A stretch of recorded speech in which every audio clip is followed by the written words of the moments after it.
My vision is starting to go a bit blurry, but I think that's about 1,000 psi. That might be 1,500 psi. Okay, I think I'm about to have a heart attack. Oh, this is it. This is the big one. You hear that, Elizabeth?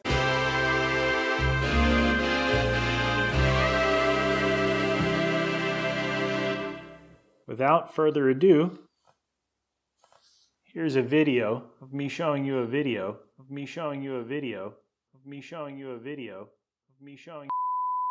Let's try this again. The mess you see sprawled out here was the start of another shooting the poop video. For you new kids, at times I do a bit of a compilation video where I might have a few things I think could be of interest to chat about, but don't necessarily warrant their own video. So I cram them all into one. I mean, it's not like videos just grow on trees. As I started into my stream of consciousness, I realized a compilation video wasn't going to work here. I'm going to spin a couple of these things into their own videos and save the rest for the next poop shoot, whenever that might be. I'm not all that regular. I finally bought legit TIG brazing rod. Copper wire, basically. I'm really looking forward to playing with this stuff. It's related to the brazing we talked about a few videos back, but it's different. And likely a can of worms. So I'll definitely cover that on its own. Not cover it like I know what I'm talking about. I only just got this stuff. But cover it as in explore it together. Because, come on, that's just what friends do. Thought it would be fun to give you an update on the red tools I bought not too long ago. Love-hate thing going on there. Mostly the drill, the driver, and the angle grinder have been superb, but we'll get to that later. Same goes for the random tooling and stuff. For this video, I thought we'd chat about the Flir 1 Pro thermal imaging camera for my phone. I mean, it's for me, of course, but it attaches to my phone. I've had this for long enough now to feel comfortable talking about it. The 1 Pro replaces a Flir C2 compact thermal camera, which I hate, and which replaced the original Flir one I used to have. Maybe hate is a strong word, but I hate it. I mean, it's fine, it works fine, does what it says it does, but I just don't like it. Look, when I signed up for a YouTube account, there was no checkbox that said I agreed to be a rational person.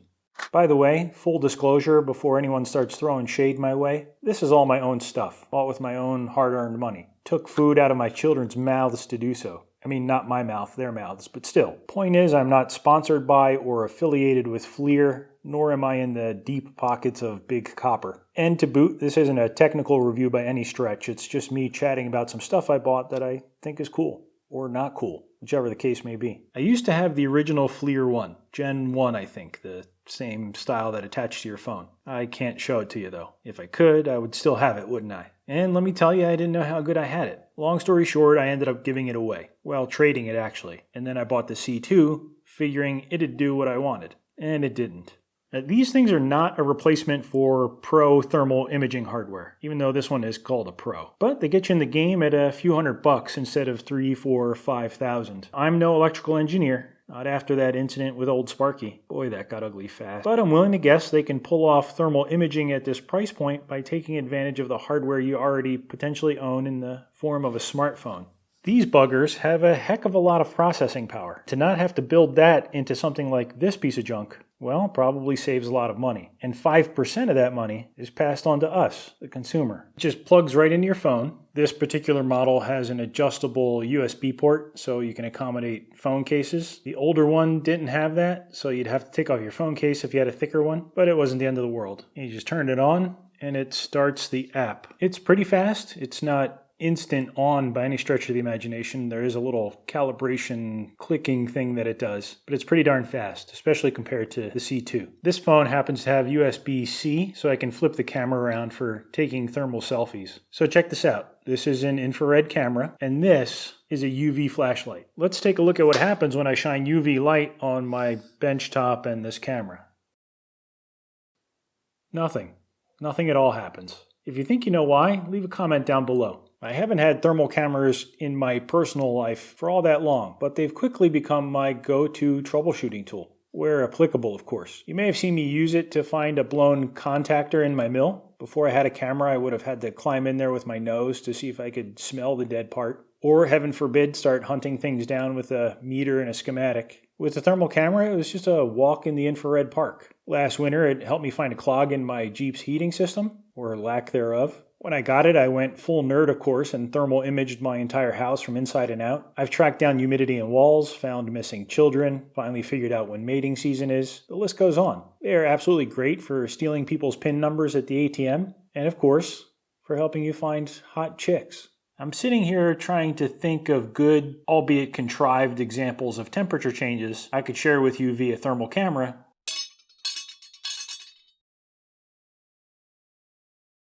When it hit me. This is just between you and me, mind you, and I really shouldn't be telling you this, but I couldn't help thinking back on a little something I shared with Robert, Joe, and Jack in 18th century Europe, around the start of the Industrial Revolution. They really got a kick out of this, and with any luck, you might too. This is a Benjamin Marauder, and it's a pre-charged it's a PCP air rifle. It runs on air, and it shoots these little pellets. Now, I do understand guns aren't all that popular these days, but bear arms with me for a moment. This isn't about guns or this gun or any gun. It's about science, physics, maybe a smidge about the gun, but mostly science. For our discussion, permit me to tenuously classify this as an air tool, for argument's sake. Being an air tool, it runs on compressed air. Again, for the express purpose of accelerating these little pellets pretty darn fast and pretty darn straight. When this air tool comes out, every can, bottle, and paper plate in a 5-mile radius runs for the hills. Odds are, if you're watching this channel, you're familiar with air tools. You may also be familiar with the phenomenon of air tools getting colder the longer you use them.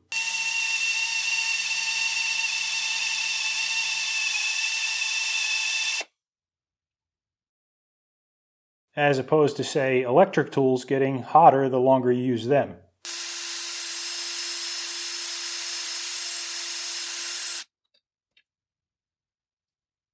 Air tools cool because of the high pressure air expanding inside of them, doing work. That's actually one of the big advantages to air. Pardon me a moment. Hey, this old, sorry to interrupt. How about laying some numbers on us to give us a little perspective? Excellent suggestion. If anyone else has any questions, and you're watching this right now, of course, send a text to 1-800-782-727423. Air tools, and especially my airfile, run at about 90 psi, 6 bar. If you're currently alive and watching this video on planet Earth, the air you're breathing is about 15 psi. That's 1 bar. Those clever metric folks set the bar at breathing level. Your car's tires, on the other hand, are probably about 35 psi, unless you're my wife. I'm trying to think of some other example. Air brakes on a truck, I think, run about 60 psi. On a locomotive, like a train, I think they're about twice that, 120 psi, give or take. Don't quote me on that. Let's recap. 15 psi is what you breathe. 35 psi is what holds up your car. 90 psi runs your air tools. And 120 psi can stop a speeding locomotive. This thing, are you ready for this? I really hope you're sitting down. Runs on 2,500 psi. That's the next door neighbor of 170 bar. It'll actually go to 3,000, but I keep it at 2,500. I mean, let's try to be reasonable here. Now, I know what you're thinking, because my wife said the same exact thing when she heard that number. And yes, you're right, of course. That is twice as much as the atmospheric pressure on Venus. Argue if you'd like, but to me, that's a heck of a lot of PSIs all in one place. We are now in the realm of hydraulic pressures here. That front-end loader, or that bobcat you're saving your pennies up for, the hydraulics on those, I think, run in the 2,000 to 3,000 PSI range.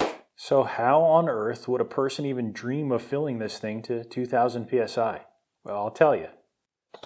With a bicycle pump, of course.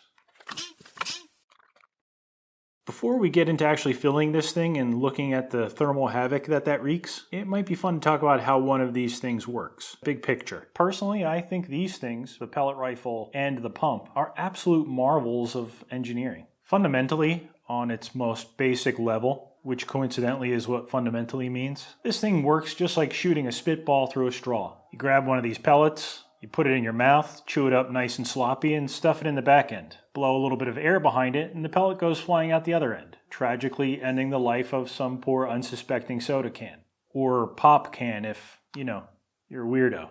By the way, if you're a plinker, I'd ask you to please consider using pellet traps. I mean, these are lead, and we all know how much little kids like to eat lead they find laying on the grass. So don't just leave them behind when you're done. That's my little PSA for the day.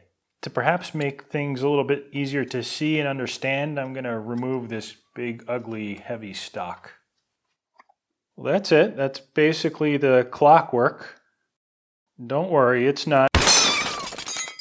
Certainly, you shouldn't be putting your hands on anything you don't understand. And even if you do understand or are very comfortable, oversights can happen. I mean, not so much with one of these, but, generally speaking. Below the straw, where the spitball comes flying out, in some circles referred to as the barrel, there's a larger, long tube that holds the air at high pressure. It's the tank or the reservoir, just like on your air compressor. Perhaps remarkably, it's thin aluminum with O-ring seals. In fact, the entire gizmo is mostly radial O-ring seals. Done right, O-rings can really hold their own. In fact, let's do some quick math. The inside diameter of this tube is, let's call it an inch. That means the area on the back of the caps, pi times the radius squared, let's call it 8/10 of an inch. 3,000 psi times 8/10 of an inch is, well, it's 2,400 pounds. When that tank is full to pressure, there are 2,400 pounds trying to blow the end off. And that end cap right there, which you see in silver, is just threaded on. Fine threads, maybe an inch deep, and has 1, maybe 2 O-rings. It's been a while since I've had this apart. A thin aluminum tube and an O-ring with potentially 3,000 psi of air pressure in there. And listen close, you don't hear it leaking, do you? Heck, my compressor only goes to 90 psi and all my airlines leak like a sieve. You don't hear it leaking for 2 reasons. First, it's been properly designed. Second, there's no air in it, it's empty. Between the tank and the barrel, there's a little valve, small valve. Think of it like the valve stem on your car or bike tire. Push that little pin in the middle and some air comes out. That's what happens here. When you pull the trigger, some other clockwork in the back here gives that valve stem a little tap. And that tap burps a little air out that's poured into the barrel, and again, off the pellet goes. But let's get back to the pump, since that's really what I wanted to talk about in the first place. By the way, I should have probably mentioned it sooner, but the pump attaches to the tank up at the front here, under this dust cap, via this small, quick disconnect fitting. This is a Hill pump. That's the brand name, made in England. And this little bugger, as crazy as it sounds to say out loud, can push air up to 4,500 psi. According to the gauge, that's 300 bar. You sit there and tell me that isn't just ludicrous. If you hook this up to your car tires, you could blow the rubber right off the rim. It'd certainly be a Herculean feat, but in theory, you could.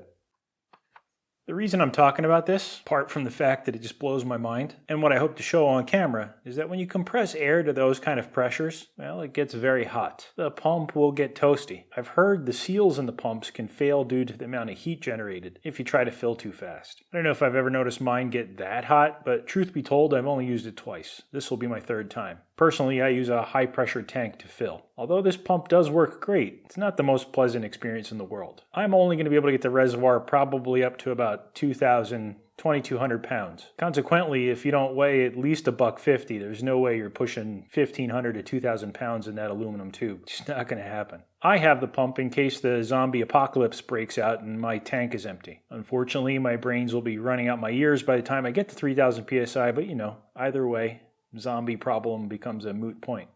The pump body underneath the plastic housing is aluminum. The way it's shaped leads me to believe that it's doing a lot of heat sinking. Given that it's shrouded by the plastic, we might not see a lot of that. In addition to the IR camera, I'm going to set up 2 thermocouples, one on the heatsink and one on the reservoir. I don't expect to see much on the reservoir. There'll be a slight temperature change, but the fill is going to be so slow doing it manually that I doubt we'll be able to pick anything up on the camera. Speaking of which, infrared cameras don't do great with metallic objects, like the reflectivity. I'll try to make the best guess settings in the app, but we may see errant colored reflections from, I don't know, either me or the cat walking by or who knows what. That might imply hot spots, but they're not. And there, a direct temperature reading might tell us a little bit more.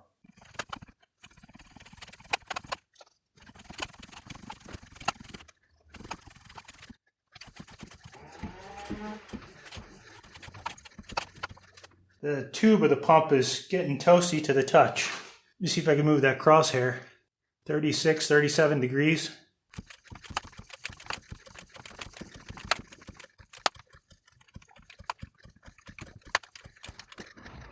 That is all my body weight, and I can't get the pump back down to the bottom. That's got to be 2,500 psi. Don't know if that was worth all the blood, sweat, and tears. Then again, no one said this was going to be exciting. In fact, I expressly said this was science. not excitement. The pump body actually got hotter than the heatsink. Not exactly sure why I'm so surprised since, that's how heat sinks do. The bottom here clocked in at about 27 or 28 degrees Celsius, 80 degrees Fahrenheit, give or take. The pump body, like the tube, however, was pushing 40 degrees C. 100 degrees F, and that's on the surface, so I'm sure inside it's a bit toastier, right? Had I traded my soul to the devil and pushed things to 3000 psi, maybe things would have gotten a little more dramatic. To help make up for not going that extra mile, here's a shot of cutting chromoly with a dull negative rake insert.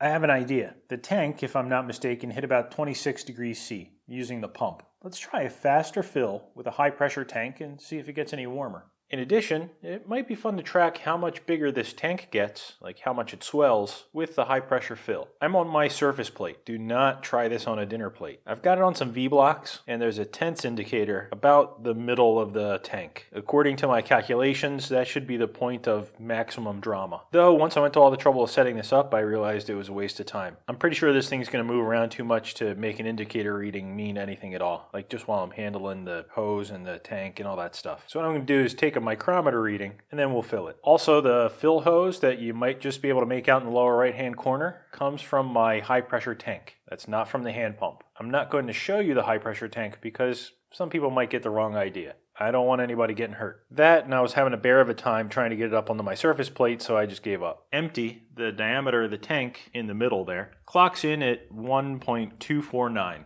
We're starting out at 18 degrees Celsius. That's about 65 degrees Fahrenheit. Today's a little chillier than it was yesterday. Okay, here goes nothing.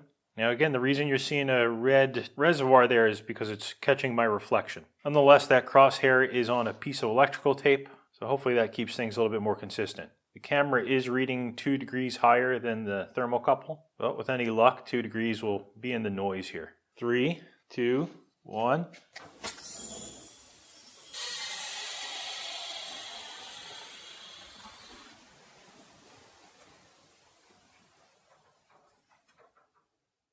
Fill pressure looks pretty close to 2500, so apples to apples. My indicator did move, shows a 1.5 thou growth, but I don't know how much of that is due to stuff moving around.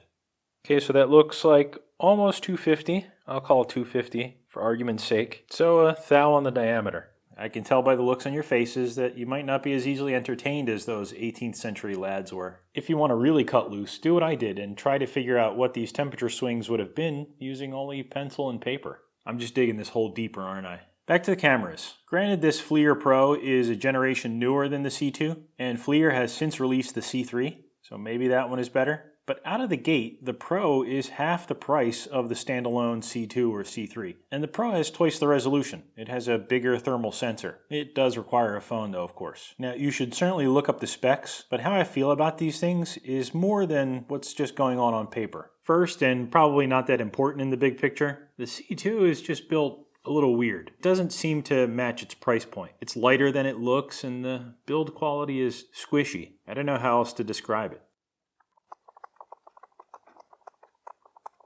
I mean, I guess it looks nice, but as soon as you put your hands on it, that starts to fade a bit. I bet some more foam and double-sided tape might have gone a long way here. It is rubberized. There's a thick second shot on these parts, but the TPE material is a little weird. Like, I guess if you're a real estate agent looking for mouse poop, it's probably fine. But if you're a mechanic or you're using this with dirty hands, well, I've had this about a year and it's starting to get tacky. The buttons, consequently, are a little hard. That's the shutter button on the top. It is big, but the push isn't very decisive. I find that the camera moves a bit when I push it, and I'm always relearning the feel. Basically taking 2 pictures for every one that I need. But like I said, that could potentially be overlooked. I suppose it depends who's using it and the environment you use it in. But for its price point, I don't know, it could have been a little bit better. The thing that really bugged me though, well, first it doesn't do video. I knew that going in, but it doesn't do video. Turns out I miss video more than I thought I would. Also, getting the photos off here is a little bit of a bear. Maybe it was just me. I think I have all the right software. Computer took forever to recognize that the camera was plugged in. I don't know. That might not be its fault. But you want to know what is its fault?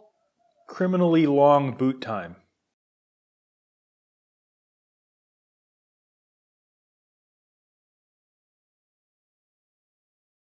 This, for the record, is why I never made it as a thermal photojournalist. Sorry about that glare, and probably for having edited down that boot time. I wanted to show you the whole thing, but do you have any idea how much every second of a This Old Tony video costs? Neither do I. Subsequent boot times I think might be faster. That is, I don't always get that progress bar each time, but in the famous words of Homer Simpson, I'm angry now. With Flir 1, it feels a lot faster. I mean, maybe some of that is hidden in plugging it in the app launch time, I don't know, but it feels a lot faster. On paper, the frame rate of the C2 is higher at 9 Hz versus 8.7 Hz of the One Pro, though that might just be marketing round off in the spec sheets that I found. Practically speaking, the frame rate is exactly the same. The One Pro does feel nicer to use, like looking through the camera, but that's probably just the higher resolution. Fun fact of dubious veracity. Did you know that high frame rate thermal cameras and high speed regular cameras, for that matter, are regulated by the government? The frame rate in consumer cameras, or cameras for export or something like that, ITAR stuff, is kept intentionally low. I mean, I'm sure that helps the price point too, and I could be wrong, but I believe that's to keep you from buying one of these and making a heat-seeking missile, or an accurate heat-seeking missile at any rate. So my apologies for not reading the comments in this video before I published the video, but for you smarty pants out there that cracked my UV flashlight riddle, well, this is an infrared flashlight. Let's see what happens with this one. Nothing at all happens. If you think you know why, edit your comment down below. Fun fact number 2. You can use an IR flashlight and your phone, or digital camera, for limited night vision. Like if you're in the dark and having trouble finding something that's right under your nose, you can use an IR flashlight and a phone. Saved my neck on my honeymoon.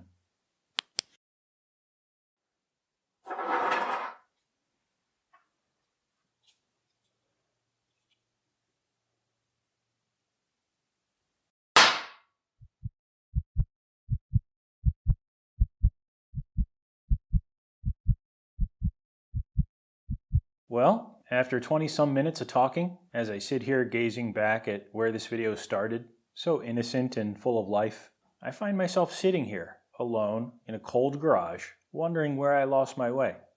Granted, we didn't accomplish much, but in its own warm and special way, perhaps that's an accomplishment in itself. Or it's not.